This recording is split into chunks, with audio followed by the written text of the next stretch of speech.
Speech ya Mheshimiwa Rais jana imeweka very clear kuwa hatuhitaji watu walioharibu katika nchi zao kuja kwetu kuharibu. Sasa this is good news kwa Wakenya wote.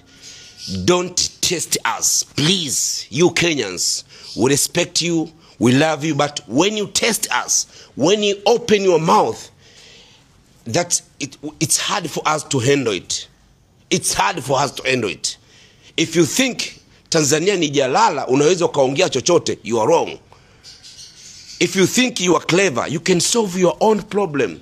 Madam Martha Karua, you guys, you have your problems with Gen Z. Why don't you sit down and solve your own problem if you are clever? Why?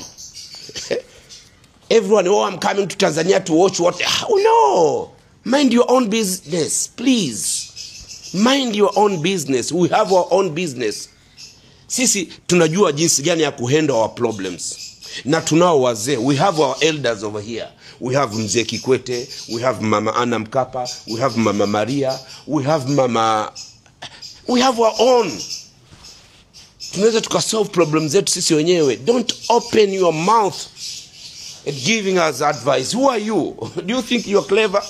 Tanzania, we are leading East Africa. We are leading. Hapa ni kuambieni, sisi we love each other. Mtu wa Chadema anampenda mtu wa CCM, mtu wa CCM anampenda mtu wa Chauma, mtu wa Chauma anampenda mtu wa ICT. Usifikirie tukisimama kwenye majukwaa tunavyopeana vijembe ukafikiri sisi tuna chuki. Hatuna chuki. Tayari rais wetu ametuunganisha pamoja. Serikali ya umeasema imetufanya marafiki, lakini tukaa kwenye majukwaa tunapeana vijembe. That's our culture. Ni tamaduni zetu hizo kupeana vijembe. So don't give us advice. Naona you open your mouth blah blah blah. This last warning.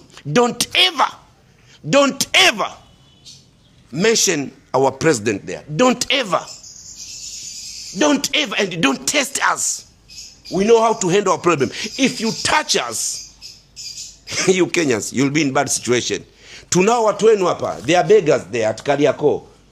Tunao watu wenu hapa, wapo hapo Mburahati, they are wanaomba. Lakini we handle them like brothers. Sasa don't test us. Msifanye tuwarudishe. Msifanye tuwafate tuwasengenye. Don't ever respect. Put some respect to our government. Put some respect to our country. This is Tanzania. We know how to handle our stuff. Baba wa taifa alitengenezea misingi ya kusolve matatizo yetu sisi wenyewe.